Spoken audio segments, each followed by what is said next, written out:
Yo, what's up, man? Thank y'all for tuning in to another episode of MVP University. You already know what time it is. It's your main man, MVP JT, and you already know how I got with me. The almanac, the walking college football, sports guru, whatever you want to call it. Man, my main man, Professor Pryor, man. Talk to the people. Let them know what's up. Hey, somewhat off the subject. I was just listening to the Torre show on Spotify, and he did an episode with Bomani Jones. If you are a fan of either Torre or Bomani Jones, he kind of chronicles his journey from doing trying to get a PhD in economics to being one of the biggest names in sports. Uh, Definitely worth a listen. Most def. Yo, hey man, shouts out to the team, man. We got everybody tuning in. Miles Austin, hey, the 494. Appreciate y'all tuning in to us. You know what I'm saying? Thank y'all for checking us out. MTM, the whole network is here. All Oh, right, wait a in minute, the guys. building, Wait a in minute. the Wait a minute. building. Wait a minute. In the building. We Crispy might not get a comment in tonight. might not get a comment in tonight. So, guys, in a quick, 30 seconds, we're gonna be right back. Just give y'all that was our introduction right now. So just give us a quick 30-second commercial, and we'll be right back to get the show started.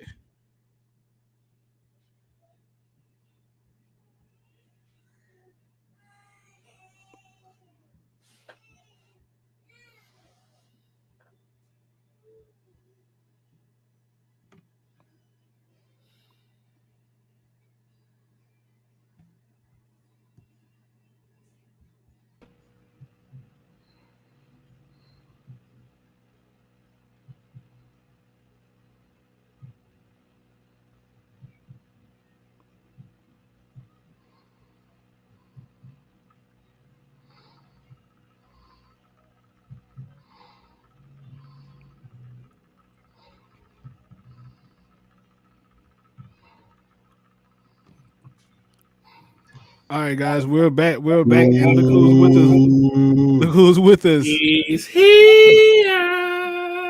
What's up, man? That guy Connie Westside is in the building with us, man.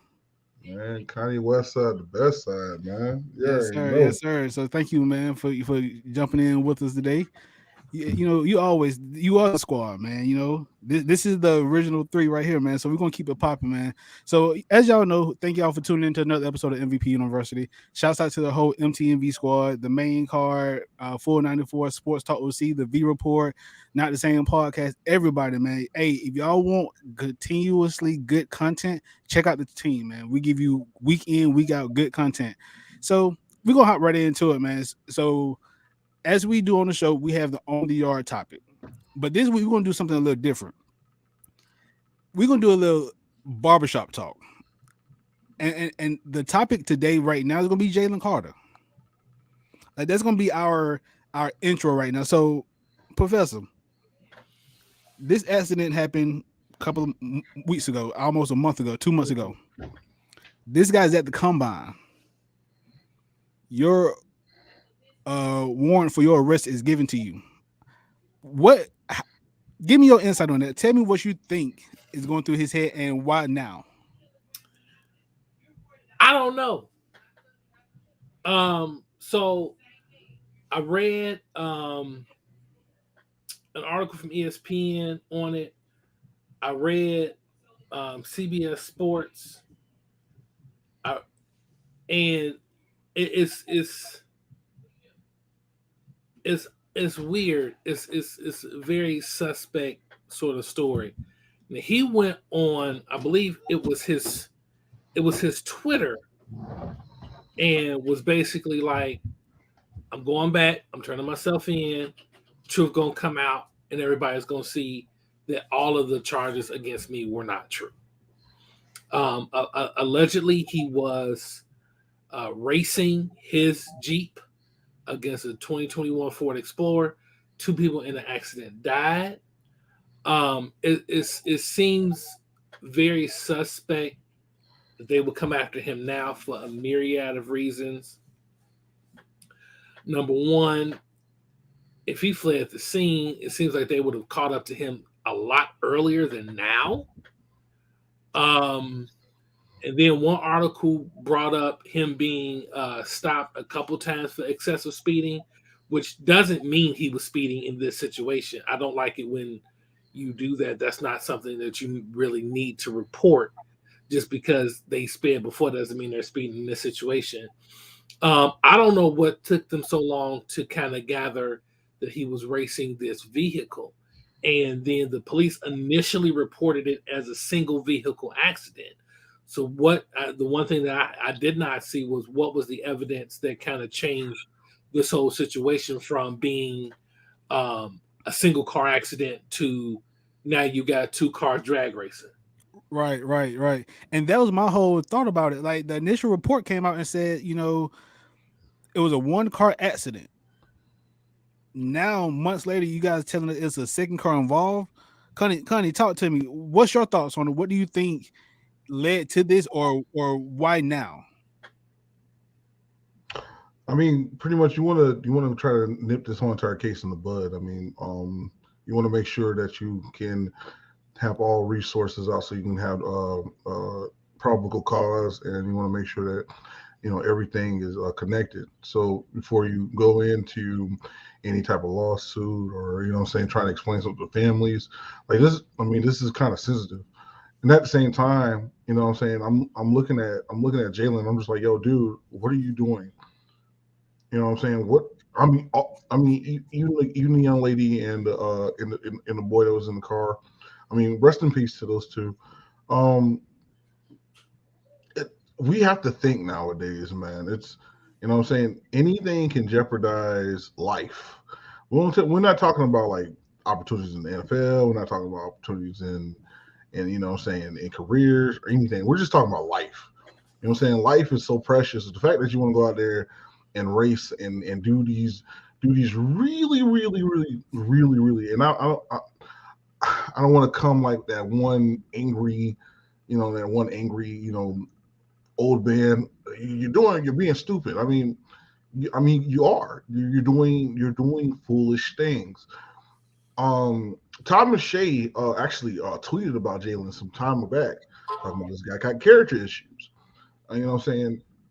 And it's obvious this kid got character issues. I mean, he's also done plenty. I mean, I'm talking about plenty while he was at Georgia, and they've been covering up. I mean, if you understand the PR team that goes into some of the stuff that Georgia players have been doing, it's crazy. But my thoughts is this, and I'll go ahead and give it back to you, JT. My thoughts is this. I think because there are some things that's pointing back to him, they want to go ahead and make sure that he didn't bump the car or they didn't bump into each other. Because I mean, the police report says that they were swerving in and out of traffic lanes, they were moving, they were cutting people off, and they were also doing, they also was going at 104. They were going 104 miles per hour, both cars. And once the other car got into the accident, the other car is nowhere to be found. I mean, it's crazy. I mean, what? It for me, it touches home because I've dealt with kids that do these things, and I talk to them, and it's just like you goes in one ear and out the other, and just oh my god. Well, go ahead, JT. This you. Yes, sir. Appreciate the insight. So before I chime in, we got a lot of comments in the chat, so we're gonna get right to it. The squad's in the building, man. 494, I love you, boy. 494, the main card. Love Blue you, Blood. So Blue Blood. Blue Blood, what up, boy? Oh! Blue Blood, what up, boy?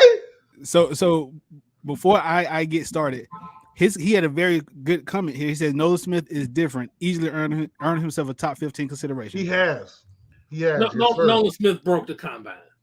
Yeah, goddamn combine. He broke the combine. See, Michael, what's good, bro? What's good? See, Mike. Miss Monica. Hey, Monica. Hey, I miss you, girl. I miss you. Hey, we got a lot of comments. Miss Marvin in the building. What's good? Yeah. Yo, Rod Redeem, what's good, bro? Rod Thank you for checking us out, man. Hey, man, Rob, I need you to go ahead and DM me some crazy stuff so I can so I can start putting a show together called the things that Rob DMs me. So hear me out. Here's my thoughts on this, and then we're gonna hop into our next topic. If this was the case, y'all waited 2 months. This man's at the NFL combine, potentially getting ready to change his entire life and his family's life. Now you guys want to bring this up. Why?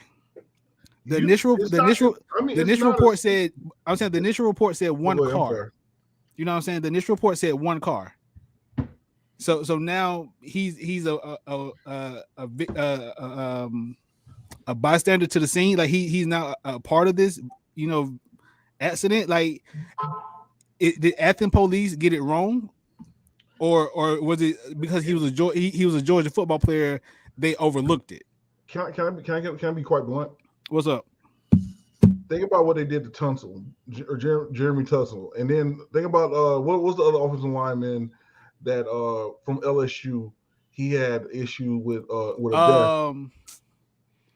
Oh man, why y'all thinking about that? But here's the difference, though. With Laramie Tunsil, as ridiculous as it was, there was a video of him with the gas mask, smoking weed. He did that. This situation with Jalen Carter is different because the initial police report said that this was a single car accident. Exactly. And now months later, they've changed the report to say that he was somehow involved. And here's the thing. The report isn't even definite on how he was involved. So my question is simple because I haven't read it. What new evidence did they find to prove? Or let me, because they don't have to prove it. All they have to do is have enough to bring the charge. What was the evidence that Dante? It's not a new evidence type of situation. It's the fact that because he was there, they need like probable cause. They need something to say, hey, this is the reason. So they're trying to pin something. It's not. But I'm saying they're trying to pin something. They want to give answers to families. This is just what it is. It's not. You know what I'm saying? Because I want to say yes, they're trying to, mess up people's shine and all that. But I don't know, man. Like no, and I'm not saying that either way. I'm not saying that either way. My thing is the unanswered question is what changed between the initial police report exactly that labeled this a single car accident, and now nearly a month later, if not a month later, now they want to say that he could have been involved in this accident. And something that sticks out to me, we have yet to hear from Kirby Smart. Kirby's not going to talk about this. Kirby's going to have to. Kirby is going to have. He's going to have to say something. Kirby has to stay out of it. There's the reason why, JT. He has to stay out of it because he needs to keep his program.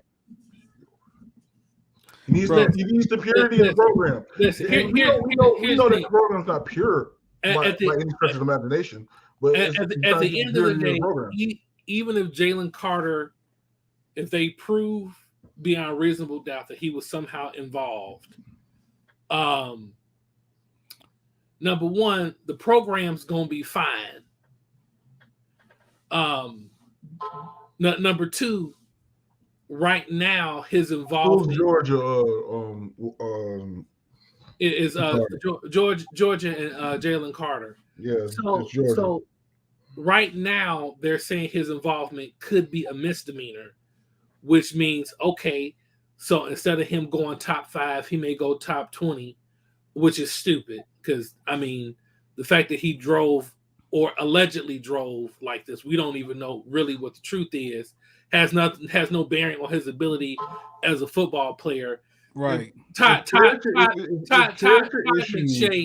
McShay hasn't been a reliable draft analyst since the mid 2000s, saying there's a difference between being somebody like, and I'm just gonna say it. It's a difference between being somebody like Terrell Suggs, who dragging his pregnant wife down the street in the SUV with their kids in the car and making a mistake. Man, that's not a character. I don't like it when they vilify black athletes in that manner. And Todd McShay is infamous for that. He's one of the ones that's on my list. We don't know in full what happened. And I'm not pulling the race card on this or any way, shape, or fashion. My only thing is we don't know what changed because everything isn't allegedly happened. Like they're talking about him crossing lanes allegedly. No, there's no physical proof that Right. happened. And once again, if there was proof that it happened definitively, then why did this not come in the initial police report? And that answer could be that they was trying to cover for Jalen Carter. That could be an answer to the question, but we don't know. Yeah, that too. You know what I'm saying? And I'm gonna close it with this one. I think it's something that we're not seeing. I think it's something behind the scenes that has yet to come out. And once that behind the scenes portion comes out, then it's gonna be a lot of eyes gonna be on Georgia's program. You know what I'm saying? The purity of the program. And Miles said decision making does play into one's ability to own it off the field. Owners and GMs pay attention to that in today's coaching society. And that's true. And that's why I think that his draft stock might fall. He might not be in the top 5. I don't think it doesn't matter. Honestly, he's gonna come out because it's just because of combine. He's gonna do something big at the pro day. And then after do something big at the pro day, then you know what I'm saying, they're gonna like, oh, his draft stock went back up or whatever. He's gonna say face some way somehow, and then he's still gonna go in the top 5. This should not be talking about. Let's talk about somebody that should be going to the top 5. That's Isaiah Land. In top 5 in what? In the NFL. He should not. Isaiah Land. Isaiah Land. And then when you talk about another gentleman that should have been in the Dolphins combine. Listen, man, I know you ain't been on the show in a while, but don't come up in here talking nonsense. Dog, you don't understand. I've been going through it. So Connie. After the Senior Bowl, after the little Senior Bowl thing. Man, okay, bro. Hold on. Connie, hear me out. Did you Professor? Is my earbuds right? Did he just say Isaiah Land should be in the top 5? No, Isaiah Land had a doggone day at the combine, man. Okay, Connie. All right, tell us what you saw. 4.66. Connie, official 4.62. Okay, bro, added additional weight. He played linebacker in the Senior Bowl. He played off ball linebacker. Yes, he did. Off ball linebacker in the Senior Bowl. Well. You know what I'm saying? It went well. You know what I mean? Helped him out. Bro, he had a blast. Yeah. So Edge got a sack. So hear me out. So you just because he did that, you might well say Xavier Smith should be a top 5 receiver. He needs to be a top. Not top 5, but definitely a top 15. Here's why. God! Wow, bro, dog. Steve Smith, a guy who played the position and knows how to analyze wide receivers, said this. He said that he has a second gear after running the 4.3. He's like, man, he has a second gear prior to that. See, oh man, listen. Thank you. Okay, round 2 is more likely. Like Isaiah Land, really. Man, I'll say late round, late second, early third. Watch professional football. I'm going to talk to the guys that know everything about getting good players. Let's talk about getting good players. But anyway, but what I'm saying is when you look at his skill set, his size, bro, he's putting size on. He's looking great, bro, and he's going to get better. What did he run? 4.6. Okay, he ran. So his official measurements was 6'3.5", 235. Ran a 4.6. Nolan Smith. Give it to him. Give it to him. What did Nolan Smith? I don't have what Nolan Smith measured. Nolan Smith ran a 4.3. A 4.3. Listen, I remember Nolan Smith. I remember when Jadeveon Clowney showed out. Yes, sir. 4.4 at the combine. 4.4. his numbers, and I don't know how much the combine means, but I don't completely agree with that. But listen, I don't actually completely agree. It means a lot though. I think there have been two guys that legit came out of nowhere and used the combine to be first round picks, and they both busted out of the league. Drop names. One is a defensive end out of Boston College by the name of Mike Mamula. Yep. Who went and like benched like 85 times at 225. And the other one was a tight end out of Rutgers named Mario Battaglia. But listen, if you're going in the top 50, the combine's not going to give you that much variance. In my opinion, the combine is more for, the combine is for, I'm trying to think of quarterback. So it would be like for somebody like Tanner Morgan, who's a mid to late round draft pick, may be able to get combines for Stetson Bennett. Come on, I was just finna say that because boy. So the combine is not. I gotta talk on that. The combine is not for Bryce Jordan, Mahomes Young. It ain't for C.J. Stroud. It ain't for Will Levis. God, it should be for Will Levis, but it's not. It's not. Cause somebody's gonna fall in love with that man in shorts and a t-shirt and ruin their franchise. So listen, it's for Stetson Bennett. It's for Isaiah Land. Exactly. You know it's also for who? For Anthony Richardson. Absolutely. Hey, Anthony, he could put on the show. So hear me out. Stetson Bennett has to perform well at the combine. Even if he don't perform well, in my eyes, he's a fourth round, fifth round draft pick. Now, all this hype around Anthony Richardson, we talked about this last episode, bro. He needs to sit behind a quarterback that's established. He's not a day one rookie starter. He doesn't. Anthony Richardson.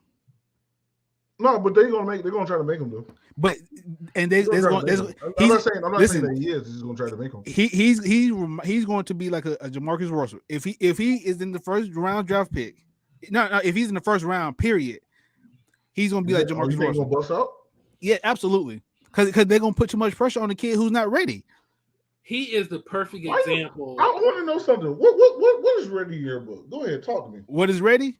Joe Burrow. Ready. You know why Joe Burrow was ready? Why? Because he's been through stuff. You tell another quarterback. You tell another quarterback. You tell another quarterback who's ready. As an example. You tell another quarterback who's ready. Joe Burrow went to the hood. He said, "Man, I don't want to be in suburbs. No, I'm going to the hood." He went to the hoods of Louisiana. And yes, sir, Rick, he is a dog. I saw this man up close. When we were at the Florida State versus Florida game. This guy was unreal. He was unreal. He has. Not saying he's a day one starter, just saying he's unreal. I don't know if he has a ceiling. He is.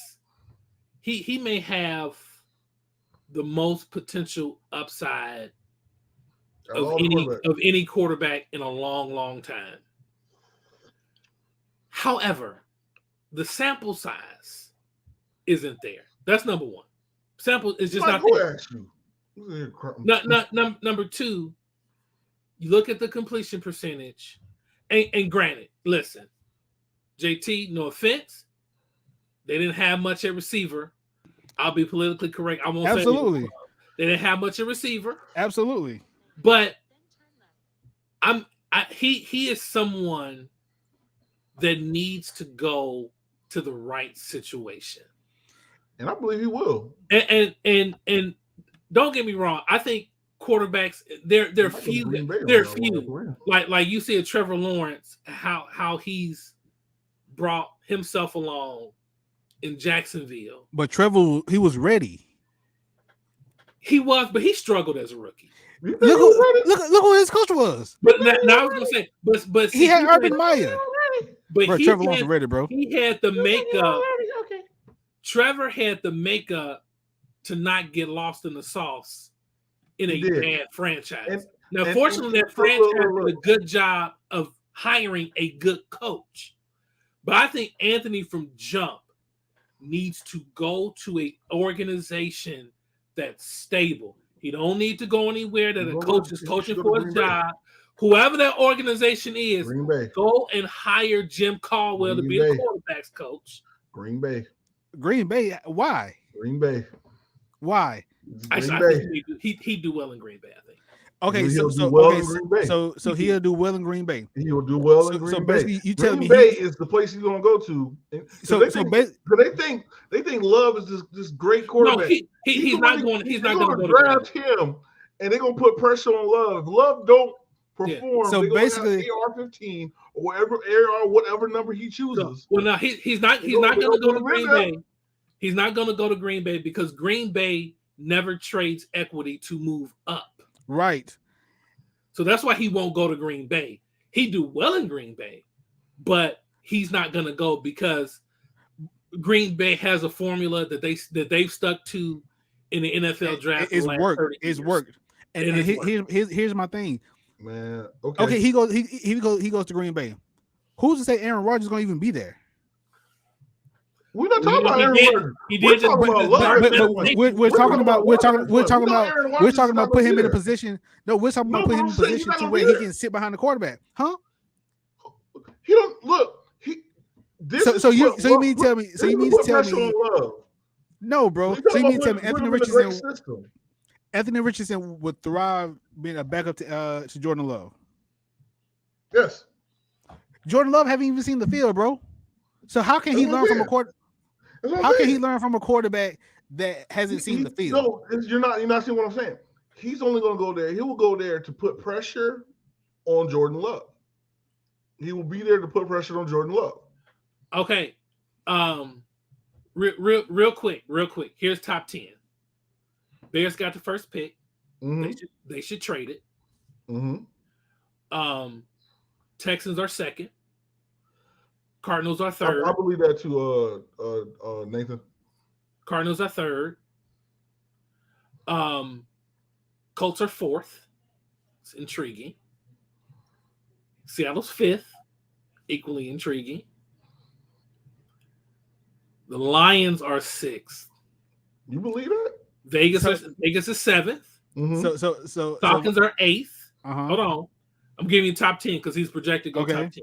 Okay. Panthers are ninth. Ooh, and the Eagles are 10th. Who's 10th? Philly.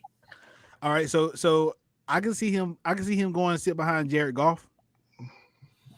So I can see him sit behind Jared Goff. Bro.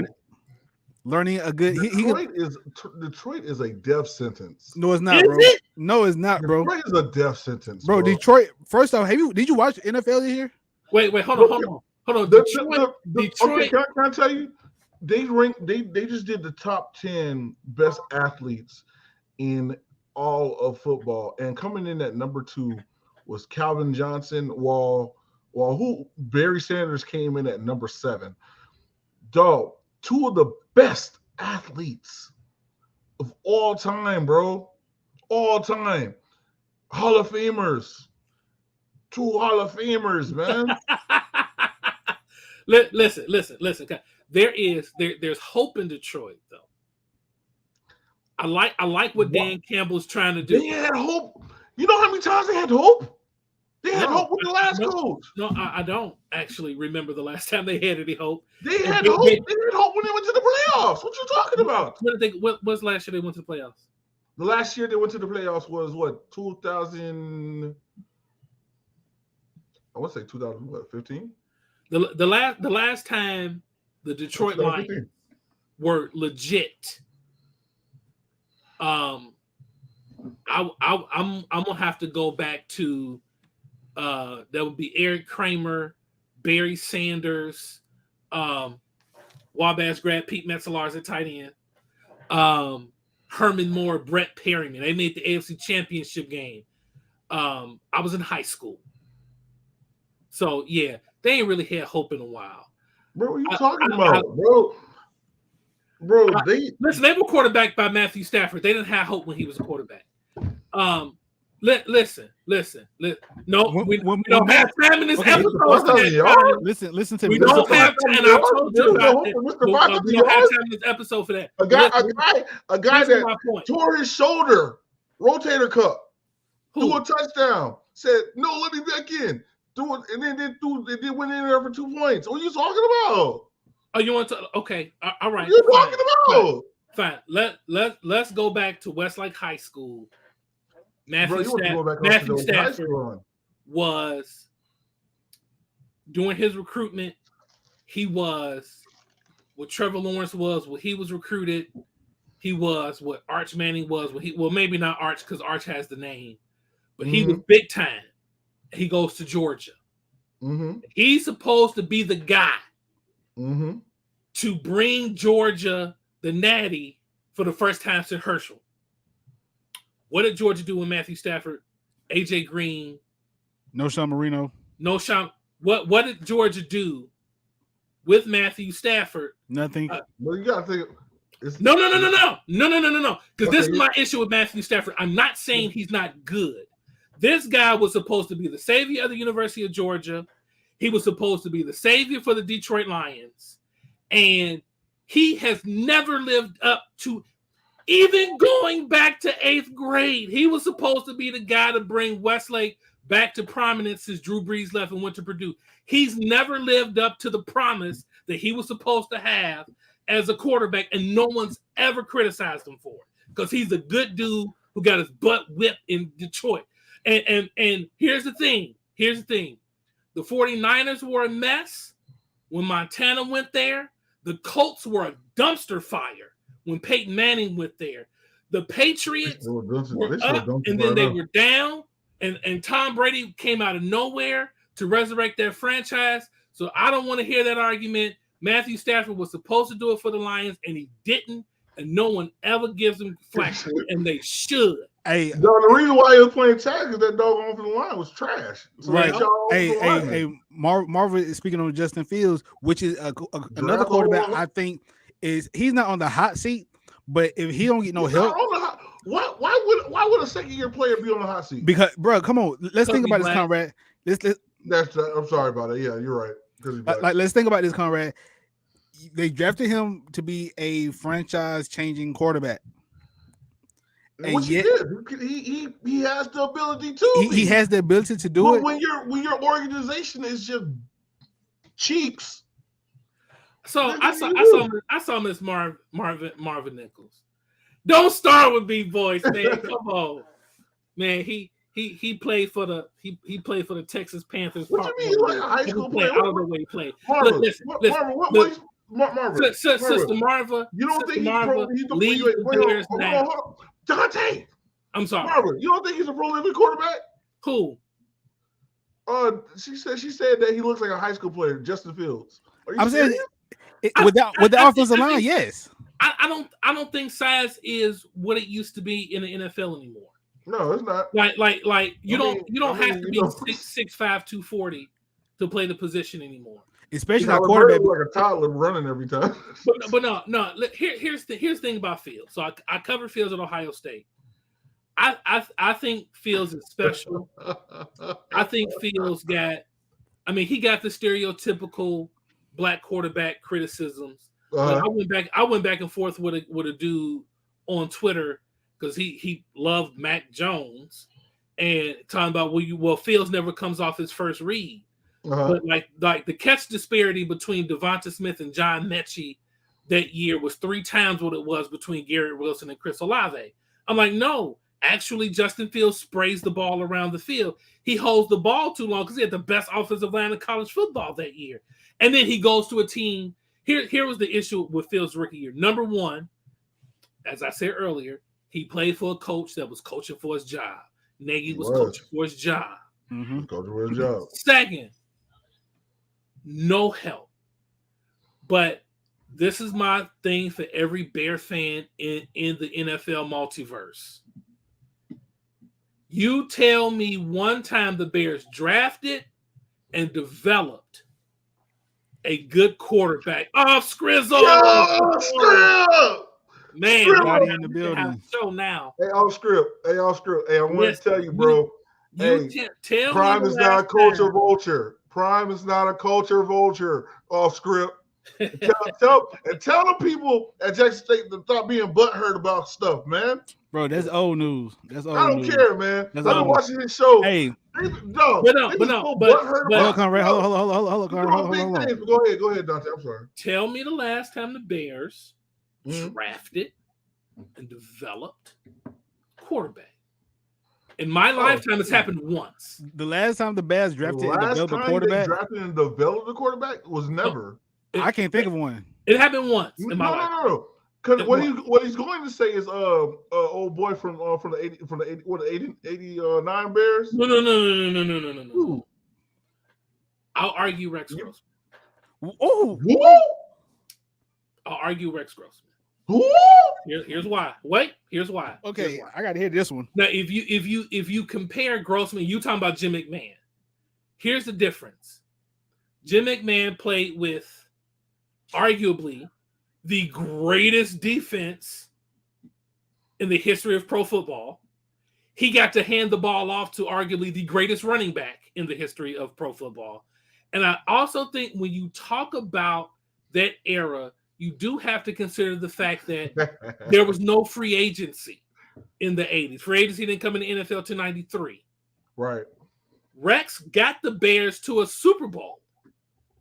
Rex made a couple Pro Bowls. They never developed the quarterback. One of the issues with Chicago during the Lovie Smith era was Lovie could never hire the right OC. But Rex is a coach killer. Rex is an Indiana guy, so I'm a little biased with Rex. I saw Rex play in a high school state championship game. That young man could throw a football. Come on, JT. Are we talking about the same one? Okay, so Rex was cold. Are we talking about the same one? But here's the thing. Rex's ceiling. We're talking about the. Hold on, listen. Rex's ceiling was all pro. His floor was no. And he wasn't enough all pro. He wasn't enough all pro. He was too much no.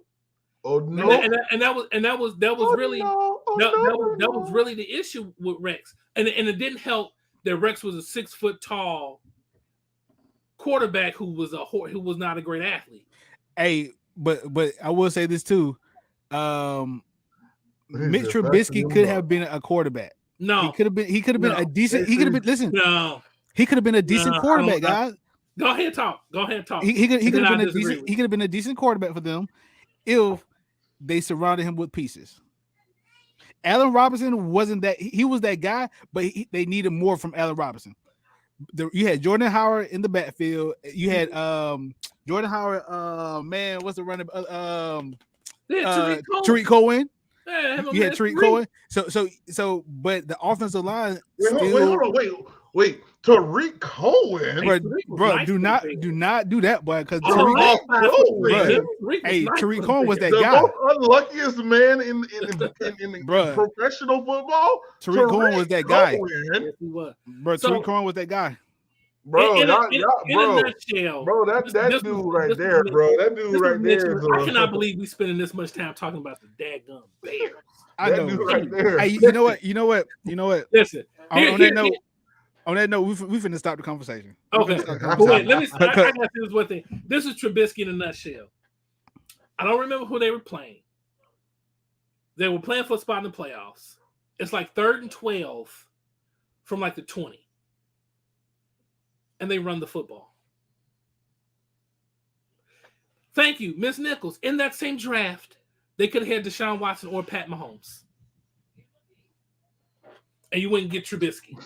Trubisky did not even start his last year at North Carolina as QB1.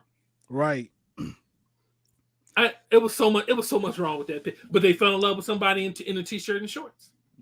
T-shirts and shorts. Listen, never trust t-shirt, shorts, and a smile. Don't do it. No, do it. Hey, But check this out though. Check this out though. So Professor hit us up and said, "Hey, I got a game I want to play."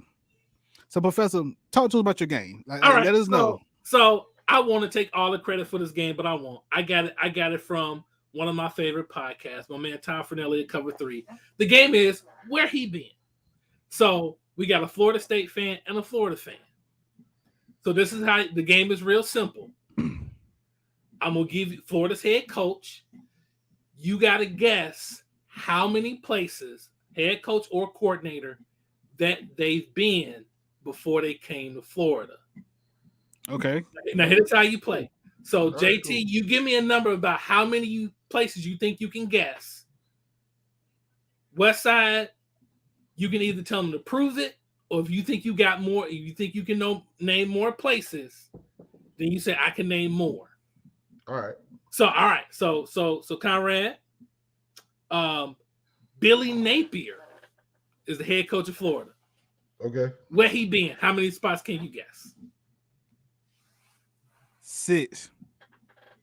No. All right. I say 4 because I No. Let's say you got to if you because he was at Louisiana. Hold on, wait. Okay. So, can you guess more than 6? Can I guess more than 6? Yeah. I only guess. I'm guessing 4. Okay. So JT, you got to prove it. Let's give us the 6. So he was in Florida. Okay. Up on the was it up on the Sperry? No, he was up on the Urban Meyer. No, he did not coach at Florida previously. But he was on the staff though, wasn't he? He was not. He probably was on staff somewhere else. He was not. All right. So what side you said 4? Give us the 4. I say Louisiana Lafayette.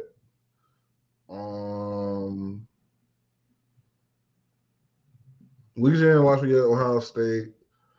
He was not at Ohio State. He was at Ohio State? No. So he was at, let me see, 4, 6, 8, 10 places. So he's currently at Florida.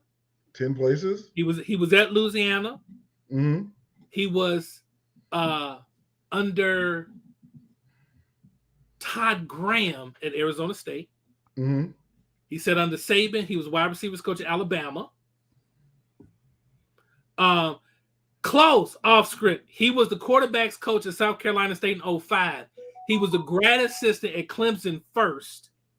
Went to South Carolina State, went back to Clemson. Mm-hmm. So no, that's 9 because he was at Clemson from 2006 to 2010. Then 2011, he went to Alabama as an analyst. He was QB coach at Colorado State. Then went back to Bama as wide receivers coach, Arizona State, Louisiana, Florida. So let's flip it. Conrad, the current head coach of your Florida State Seminoles is Mike Norvell. So Conrad, where he been? How many stops can you guess?